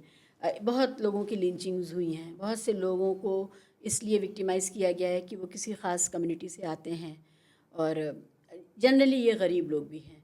ये भी एक बात अंडरलाइन करने की ज़रूरत है कि वो गरीब लोग भी हैं। अब ये जो नया ट्रॉमा जनरेट हो रहा है नेशन स्टेट के प्रोजेक्ट में विद इन, ये साइकिल कैसे रुकेगी? इसको कहाँ आप जाता हुआ देखती हैं? क्योंकि आप इसको स्टडी कर रही हैं कि ये जनरेशन्स तक लास्ट करता है, तो जिसके बच्चे को या जिसके बाप को पीट पीट के मार डाला, उसका वीडियो बनाया, उसको दिखाया, और किसी के सर पे बड़ा पत्थर मार के सर फोड़ दिया, या आइडेंटिटी के नाम पर किसी पुलिस ऑफिसर ने ढूंढ ढूंढ के रेल के डिब्बे में कुछ लोगों को मार दिया। ये सारी एक ही समय की सारी स्टोरीज़ हैं, और इसमें विक्टिम एक साइड पर है और ऑप्रेसर दूसरे साइड पर है, और दोनों बहुत डिफाइंड है। अगेन हम जनरेशनल ट्रॉमा में प्रोडक्शन में जा रहे हैं। पिछले ज़माने से क्या सबक मिलता है? कुछ हो सकता है इसमें? मुझे तभी फैमिली हिस्ट्रीज़ बहुत इंपॉर्टेंट लगती हैं इस चीज़ में। और बाय फैमिली हिस्ट्रीज़ मैं ये नहीं कहती हूँ कि एक हेजिमनिक स्ट्रक्चर बना लें और आप अपनी फैमिलीज़ में ही रहें, ये मतलब नहीं है मेरा ये मतलब है कि फैमिली हिस्ट्रीज़ कॉम्प्लेक्स होती हैं। जो नेशन स्टेट्स हिस्ट्रीज़ क्रिएट करते हैं वो एक सर्टेन आइडियोलॉजी के साथ क्रिएट करते हैं। जब आप अपनी कॉम्प्लेक्सिटी खुद समझते हैं एज अ ह्यूमन बीइंग, तो आप वो चीज़ चैलेंज कर सकते हैं। आपको थोड़ी ना दिखती है वो चीज़। जैसे मेरे केस में कोई मुझे कह ही नहीं सकता कि जो हिंदू हैं वो हिंदी बोलते हैं और जो मुसलमान हैं वो उर्दू बोलते हैं। ये कैसी बात है? जब मेरे दादा लिख ही उर्दू में रहे थे, जब मैंने उनको बचपन से देखा उर्दू में लिखते हुए, तो मैं कैसे मान लूँ ये बात? तो मेरी तो खुद की ही हिस्ट्री उस चीज़ को चैलेंज कर जाती है ना, जो एक नैरेटिव बना। और ये तो कॉलोनियल टाइम से नैरेटिव चलता है, दिस इज़ नथिंग न्यू। तो मुझे लगता है कि उस तरीके का रिफ्लेक्शन बहुत सी नेशन स्टेट्स, और जो ये पावर हमेशा बहुत कंटेंड होती है एक जगह, और उसको चैलेंज करना बहुत मुश्किल होता है, क्योंकि उन वहाँ पे बहुत रिसोर्सेज हैं, वो एक बहुत ही एफिशिएंट तरीके से डिस्कोर्स जनरेट होता है। लेकिन मुझे लगता है रिफ्लेक्शन एक बहुत क्रिटिकल टूल है। ट्रॉमा से भी आपको बात करनी है अपने ट्रॉमा से, राइट? आप अपने आप को डिसोसिएट भी नहीं करना चाहिए उससे, और उसमें बिल्कुल अपने आप को विक्टिमाइज भी नहीं कर लेना चाहिए, but you need to have a dialogue. ये बड़ा सोफिस्टिकेटेड इवॉल्व्ड स्टेटमेंट है जो आप दे रही हैं। इसके लिए तो आपको पोस्ट ग्रेजुएशन तक पढ़ने के बाद आगे जब आप पढ़ते हैं तब आप दो चार होते हैं इन चीज़ों से। आपकी एज ग्रुप के आपसे यंगर कज़न्स या यंगर जो लोग हैं, उनके साथ कभी इस तरह की बात होती है? कभी आप उनको पॉइंट आउट करते हैं कि यहाँ पर आप जनरलाइज ना करें? कभी होता है ऐसा? एज अ प्रैक्टिशनर आप सोसाइटी में कैसा इंटरवेंशन करती हैं? मैं वही कह रही हूँ कि बहुत टफ होता है ऑफ कोर्स, बिकॉज ये डिस्कोर्सेज बहुत वाइड स्प्रेड हैं। लेकिन जो मैंने कम्युनिटीज़ के साथ काम किया है, एंड मैंने बहुत सारी ऑर्गेनाइजेशंस जो ग्रास रूट ऑर्गेनाइजेशंस होते हैं उनके साथ काम किया है, और वहाँ पे एक सेंसिटिविटी आती है जब आप बात करें। ये वो नहीं है आपने कितनी पढ़ाई करी है, ये है कि आप अपने खुद के एक्सपीरियंस पे कितना रिफ्लेक्ट कर पाते हैं। और जब आप लोगों से, मेरे फादर, मैंने जैसे बताया 12th तक उन्होंने पढ़ाई करी है, पिछले 1.5 साल से हम बात कर रहे हैं, and he has come around in so many beautiful ways. And it's still complex. It's not like कि वो एक उनकी रियलिटी गायब हो गई, नहीं, लेकिन वो उसको मैग्नीफाई करके देख रहे हैं, समझ रहे हैं कि क्या हुआ. पहली बार हुआ होगा कि उन्होंने अपने चाइल्डहुड पे खुद रिफ्लेक्ट किया, एंड इतनी मेमोरीज थी जो खुद ही वापस आई हैं over a period of time, जो उन्होंने हमसे कभी बात नहीं करी. इसमें जेंडर का बताइए क्या है? ये बहुत दिलचस्प है कि क्योंकि हमने वो वाली कहानियाँ भी, पिंजरा जैसी कहानियाँ हैं और इस तरह के. अब जेंडर का जो एक्सपीरियंस है इस पूरे मामले में ये बहुत अलग हो सकता है. मेल साइकी बहुत अलग तरह से काम करती है, चीज़ों को देखती है. आपने कुछ महसूस किया जेंडर, क्योंकि नानी से भी आपकी बातचीत रही, दादी से भी रही, तो क्या है? उनके एक्सपीरियंसेस एज विमेन अलग हैं ऑफ कोर्स, बिकॉज उनका नानी तो खैर मेरी बाद में, she was born later after partition जी. बट जब ये लोग मुझे बताते हैं, उनके एक्सपीरियंसेस अलग रहे इन the sense that main tried two of course earn the जो जेंडर रोल्स होते हैं. लेकिन बहुत इंटरेस्टिंग है बिकॉज मेरी दादी ऑल्सो स्टार्टेड वर्किंग. वो भी रेडियो का काम करती थी और मेरे दादा भी रेडियो का काम करते थे. तो वहाँ पे भी एक्चुअली ना हमारी थोड़ी ये स्वीपिंग स्टेटमेंट्स हम दे देते हैं जेंडर के बारे में. And of course we know that gender का एक मेजर रोल है जहाँ पे भी कॉन्फ्लिक्ट होता है. Like for example, of course ये बहुत सीरियस बात है, but rape is always a tool of the war, right? Women's bodies and honour is also considered as a tool of war and conflict, and this happened very much during partition also. तो वो सब एक gender के experiences हैं औरतों और आदमियों के. बट आई थिंक एक बार जब वो सेटल हो गए तो वो एक ज़्यादा कॉम्प्लेक्स रियलिटी है. जैसे मैं बता रही हूँ कि मेरी दादी भी काम करती थी, मेरे दादा भी काम करते थे. तो मुझे एज सच पर्सनली कोई डिफरेंस महसूस नहीं हुआ कॉन्वर्सेशंस में जो अभी तक मैंने करी है. Okay. हुआ in the sense that initially of course it's harder maybe to talk to my father and uncles. थोड़ा वो वार्म अप लगता है उनसे बात करने. They don't like to have conversations for very long, कि आधे घंटे में वो निकलना होता है उनको, एंड इधर शिफ्ट कर देंगे, उधर शिफ्ट कर देंगे. थोड़ी पॉलिटिकल हो जाती हैं वो conversations. With women they talk more about कि हमारे घर पे ये होता था, जैसे मेरी नानी घर के एग्जाम्पल देती हैं. लेकिन मुझे नहीं लगा है अभी तक कि इमोशंस में बहुत मेजर डिफरेंस है. आउटलुक में हो सकता है. इसलिए मैं भी उन्हें पूछा, मेरे जहन में आ रही थी फिल्में, जैसे गदर 1 और 2 है, और उसके अलावा एक फिल्म थी रिफ्यूजी जी, है ना, और भी गर्म हवा. ये सारी जो फिल्में हैं, इनमें बहुत तरह की वैरायटी है इमोशंस की, और सेल्फ जो कॉन्शियसनेस है वो भी बहुत अलग तरह की है. किस तरह का काम ज़्यादा आपको लगता है कि वो ज़रूरी है समाज के लिए, इस ट्रॉमा को डील करने के लिए, नेक्स्ट जनरेशन को एजुकेट करने के लिए, और अब ये कहने के लिए कि गंगा में बहुत पानी बह चुका है, अब हम उसके साथ ही नहीं जीते रह सकते, मूव ऑन करना है? मूव ऑन तो वर्ड मैं नहीं यूज़ करूँगी, मैं बोलूँगी कि रिफ़्लेक्ट करें, सेंस बनाएं. लेकिन एक बहुत बड़ा मीडियम है मुझे लगता है फिल्म्स, बुक्स, स्टोरीज़. ये निकलनी चाहिए, इन पे बात होनी चाहिए. We need to. मेरा बहुत मन था, होपफुली इन द फ्यूचर ये हो पाए.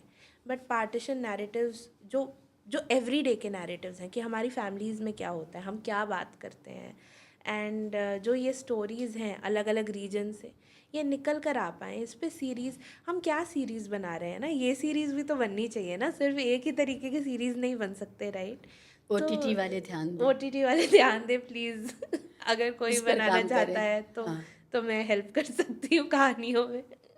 लेकिन ये बहुत ज़रूरी है. जो एक नैरेटिव है उसका काउंटर नैरेटिव भी बहुत इम्पॉर्टेंट है, and it needs to be more complex. Yes, narrative is very important, क्योंकि वो जो क्राइम्स उस वक्त उन लोगों के साथ हुए वो विद इन नेशनल बाउंड्रीज़ भी जो मार्जिनलाइज्ड और वीक आइडेंटिटीज़ हैं उनके साथ हो रहे हैं.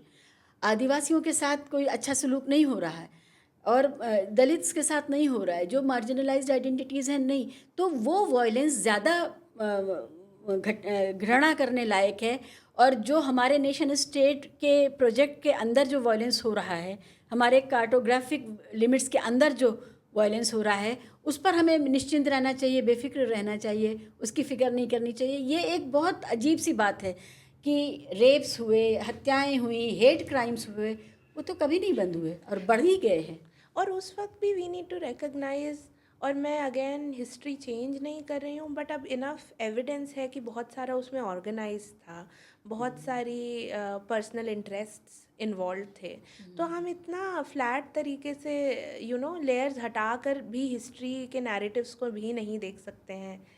तो वो बहुत इम्पॉर्टेंट चीज़ें हैं, और इन पर एक पॉपुलर तरीके से ना कहानियाँ बनना, फिल्म्स बनना, अब आप देखें ना हमारे फिल्म्स में क्या नैरेटिव्स आ रहे हैं, वो थोड़ा हमें कम करना चाहिए। And OTT platform is a big medium, and I really hope that we are able to write more stories and to create more stories. तो कल्चरल आइडेंटिटीज़ पर बात करते करते आप हिंदुस्तान में कहाँ कहाँ गई? आप नॉर्थ में, कश्मीर में, यहाँ सब भी गई हैं जी, मैं बिहार में रही हूँ 7-8 महीने काम करते हुए? काम करते हुए 2015 में मैं बिहार के मोस्टली रूरल जो भी गांव थे वहाँ पे थी। नेपाल बॉर्डर के पास दिगल बैंक करके एक छोटा सा गांव है, वहाँ बहुत प्यारा है। तो बिहार, कश्मीर मैं जाती रहती हूँ। अच्छा, हर साल कोई 1-2 ट्रिप्स तो हो जाते हैं क्यों? जैसे आपने जो सूफिज्म का पूछा ना, वैसा ही शायद कश्मीर हाँ, से भी कुछ कनेक्ट यस है। यस, वो तो बड़ा मैं अभी तक पॉइंट आउट नहीं कर हाँ, पाई हूँ। वो तो सेंटर रहा है सूफी उसका पूरे थॉट का। जी, मुझे कश्मीर से मुझे ये लगता है कि वहाँ एक resistance of just every day है अच्छा, लोगों में, एक ब्रोकननेस है ना। हाँ, तो पता नहीं वहाँ से कुछ कनेक्ट होता होगा शायद मैं कुछ कह नहीं सकती, बट ऐसा मुझे फील होता है। लेकिन ये जो ब्रोकननेस लफ्ज़ आपने इस्तेमाल किया, ये बहुत से लोगों का सच है, और अगर उन सबको साथ बिठा दिया जाए तो हो सकता है कि वो एक दूसरे के परपिट्रेटर कम्युनिटी से ही आते हों। जी, कभी उन्होंने उनको विक्टिम किया, कभी उन्होंने, अभी हम फ़िलिस्तीन में देख रहे हैं बहुत कुछ हो रहा है और सारी दुनिया उस पर बात कर रही है। ये जो मुझे ये लगता है quantification of trauma and pain, ये बहुत बड़ा प्रोजेक्ट है जो ह्यूमैनिटी ने टेकअप नहीं किया है। हर जगह युगोस्लाविया से हमने नहीं सीखा, हमने इंडिया पाकिस्तान बॉर्डर्स के उससे नहीं सीखा, पार्टीशन से हमने बांग्लादेश और पाकिस्तान पार्टीशन से नहीं सीखा एज ए ह्यूमैनिटी, है ना। ये किसका ईगो है जिसको ये सरहदें चाहिए हैं इंसान की कीमत पर?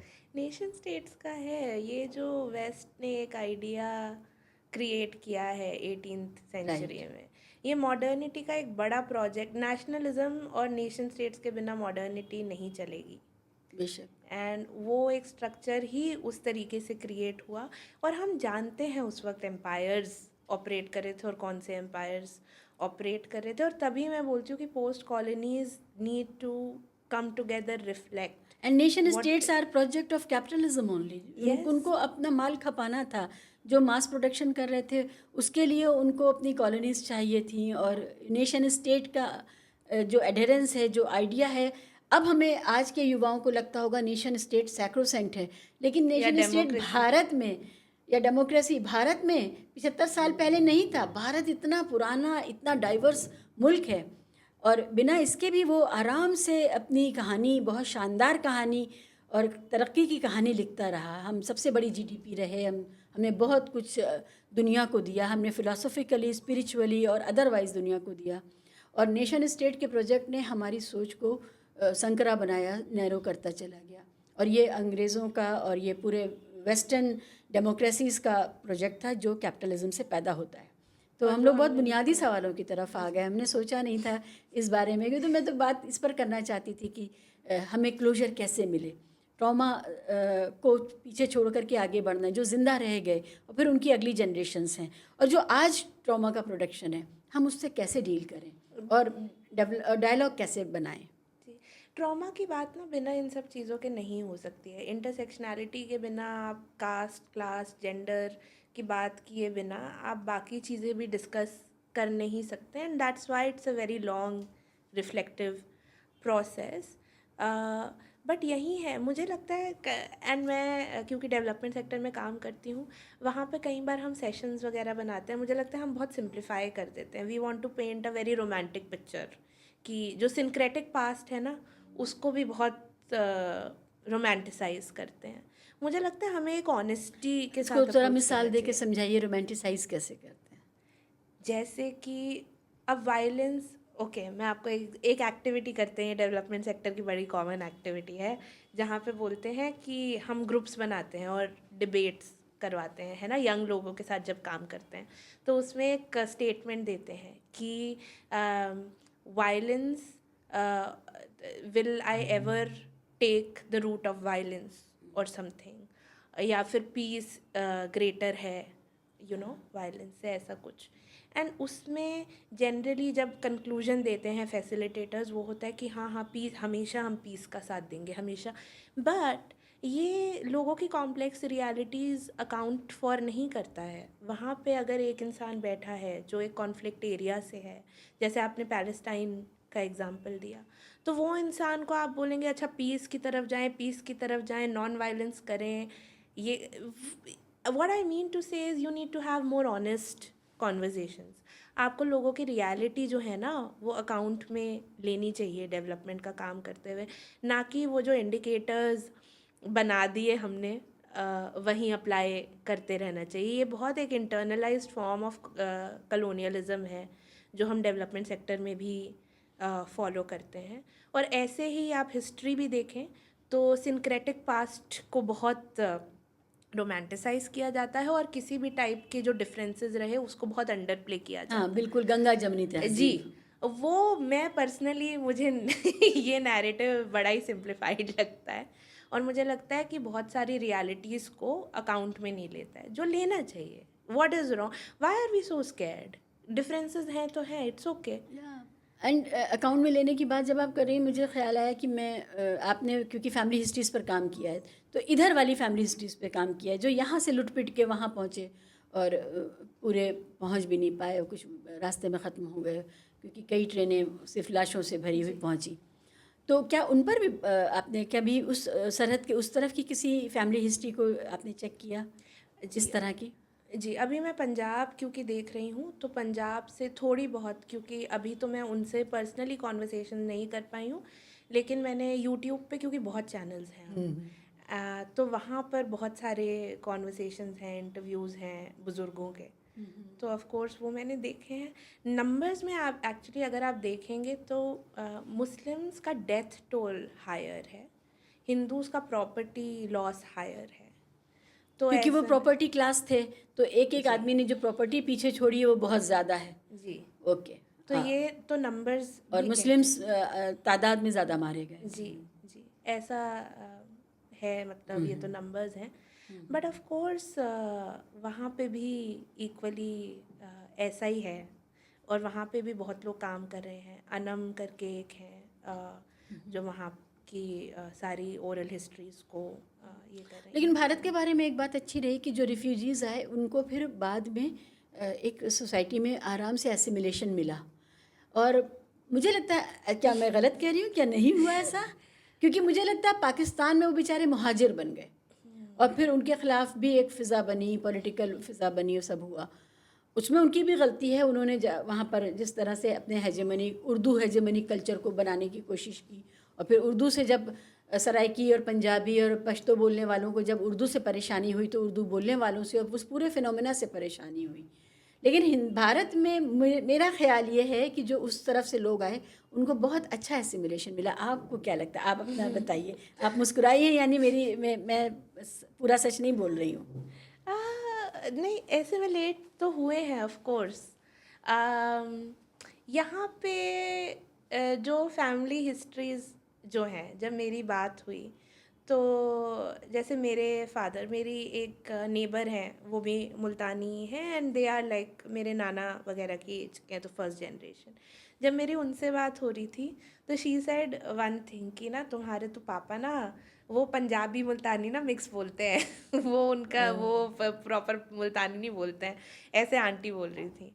And that really intrigued me, and I went back to my father and I asked him कि क्या आपका क्या चाइल्डहुड रहा लाइक एंड ही सेड कि हमें तो होना ही था ना जस्ट, मतलब हम तो बाहर जाके नहीं मुल्तानी बोल सकते थे, अगर हमें वहाँ पंजाबी कम्युनिटी के साथ घर मिले हैं तो हमको वो ज़बान बोलनी है। और मैं यही मैं ये इस पे वैल्यू जजमेंट नहीं देना चाहती कि अच्छा है या ख़राब है, मैं बोल रही हूँ कि ये एक सोशियो कल्चरल फिनोमेना था जो पैन आउट हुआ, जो बहुत अंडर स्टडीड है कि जो नेशन उस वक्त पे बना और जो उनके पैरामीटर्स थे वो यहाँ जो लोग आए उनकी आइडेंटिटीज़ पे क्या इफ़ेक्ट हुआ उसका, राइट। तो अगर तो आप खुद रेडी हैं अपने आइडेंटिटी के कुछ हिस्से पब्लिक डोमेन में ना लाने के लिए, और शायद ये इतना कॉन्शियस वो नहीं होगा, ये तो एक जनरल होता है ना कि अच्छा मुझे फिट इन होना है तो मैं हो जाता हूँ, बट ये एक बहुत ही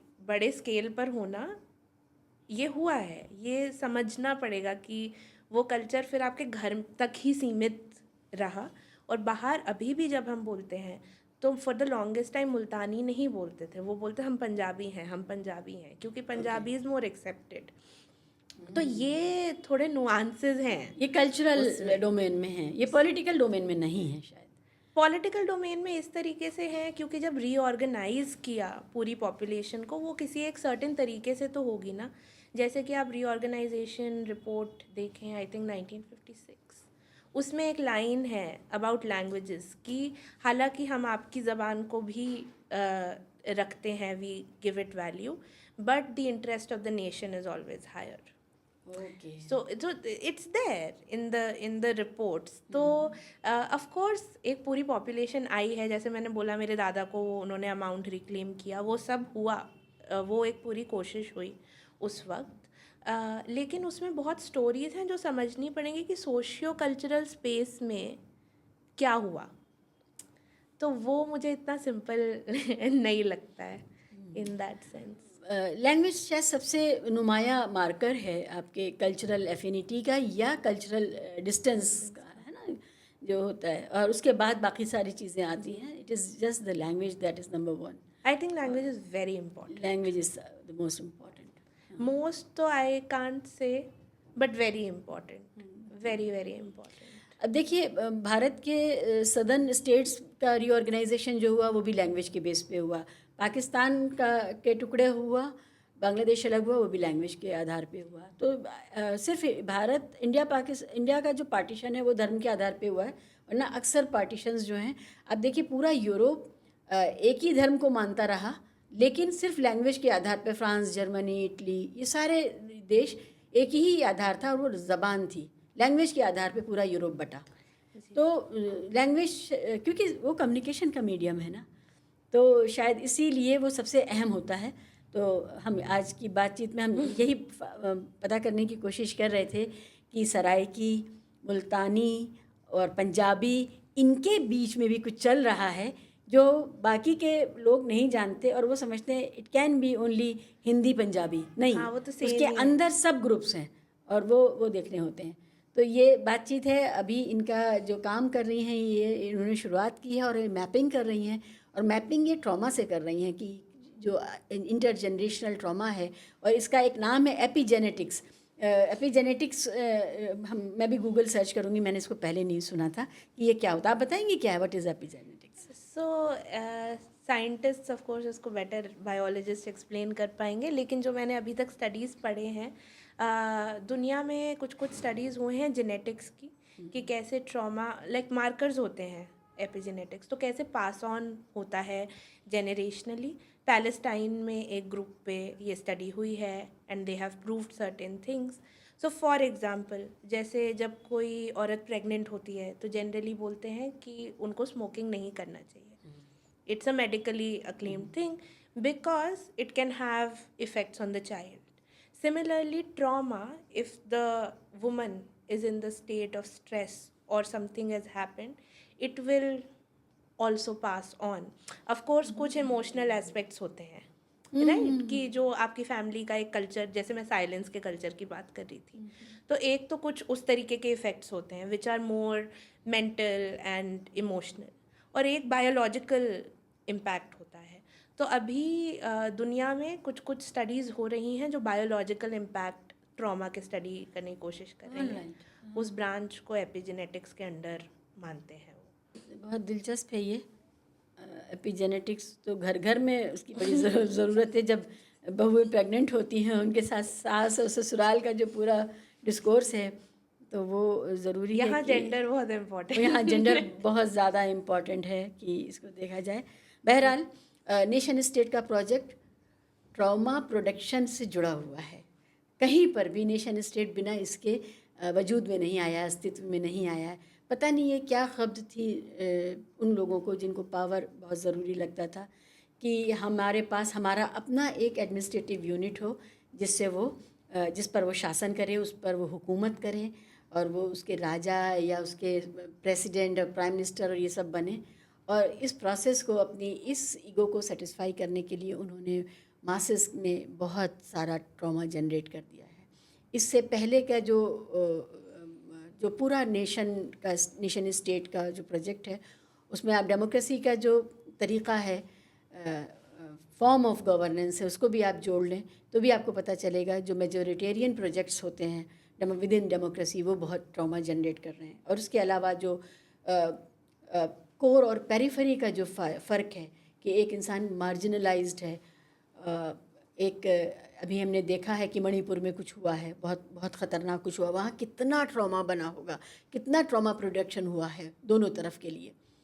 तो नेशन स्टेट को अपने लोगों के लिए सबसे पहले इस पर ख्याल करना चाहिए कि वो उसका मकसद क्या था। वो भलाई करने के लिए आया था, वो एक बेहतर आज़ाद और बराबरी का माहौल देने के लिए आया था, यही उसका काम था। और इसीलिए राजा रजवाड़े, बादशाहत, सल्तनत छोड़ करके लोग डेमोक्रेसी की तरफ आकर्षित हुए थे। लेकिन lot of trauma is being generated through these means also. आज के लिए इतना ही। इस तरह की चीज़ों पर हम आगे भी बात करते रहेंगे, किंतु परंतु आपने यहाँ तक अगर देखा है तो बहुत शुक्रिया। अपने इस चैनल का ख्याल रखें।